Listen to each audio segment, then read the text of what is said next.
ছাত্র দলের প্রধান প্রতিপক্ষ কারা? ছাত্র শিবির নাকি ছাত্র লীগ, এবং সেটা কেন?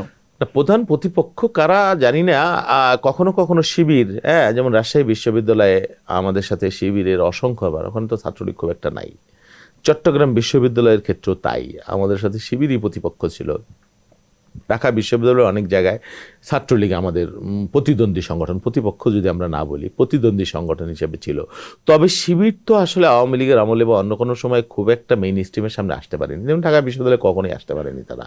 ঢাকা বিশ্ববিদ্যালয়ে মুক্তবন্ধী প্রগতির চর্চা বলি না, এখানে ছাত্রলীগ, ছাত্রদল, বাম, নানান ধরনের ছাত্র সংগঠন এরাই নেতৃত্ব দিয়েছে করতে। এই অগাস্টের পরে এসে ছাত্রলীগে, ছাত্র শিবিরের উত্থান দেখছি এখানে আর কি। আমরা সব মিলিয়ে একটু জানতে চাই যে শুরু থেকে ছাত্র দলের শুরু থেকে এখন পর্যন্ত প্রধান প্রতিপক্ষ কোন দল? না, প্রধান প্রতিপক্ষ আমাদের ছাত্রলীগই ছিল অ্যাজ এ হোল। আবার কখনো কখনো কোথাও কোথাও জাহাঙ্গীরনগর বিশ্ববিদ্যালয়, রাজশাহী বিশ্ববিদ্যালয়, বিশ্ববিদ্যালয় কিন্তু 2-4টে বিশ্ববিদ্যালয়ে ছাত্র শিবির আমাদের সাথে তারা মুখোমুখি হয়েছে, বা অনেক রকমের সংঘাত সহিংসতা, আমাদের অসংখ্য মানুষকে তারা হাত পা কাটছে, রক কেটেছে, খুনাখুনি হয়েছে, তাদেরও হয়েছে, কেউ হয়নি সেটা না।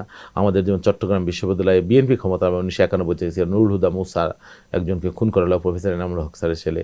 আমাদের কৃষি বিশ্ববিদ্যালয়ে ফরহাদ, আমাদের ছাত্রনেতা, রাজশাহী বিশ্ববিদ্যালয়ের, তার একটা হাত না, এখনও আমি দেখি, যখন দেখি তখন শিবিরের সেই হাত কাটার কথা আমার মনে পড়ে। হ্যাঁ, তো শিবির ছিল বিশ্ববিদ্যালয় কেন্দ্রে। আর অ্যাজ এ হোল সারা দেশে আমাদের সাথে ছাত্রলীগের সাথেই আমাদের প্রতিদ্বন্দ্বিতাটা হয়েছে। তার মানে বিশ্ববিদ্যালয় কেন্দ্রিক ছাত্র শিবির ছিল বিশ্ববিদ্যালয়ের কেন্দ্রে কয়েকটা বিশ্ববিদ্যালয় কলেজে শিবিরের উত্থান ছিল।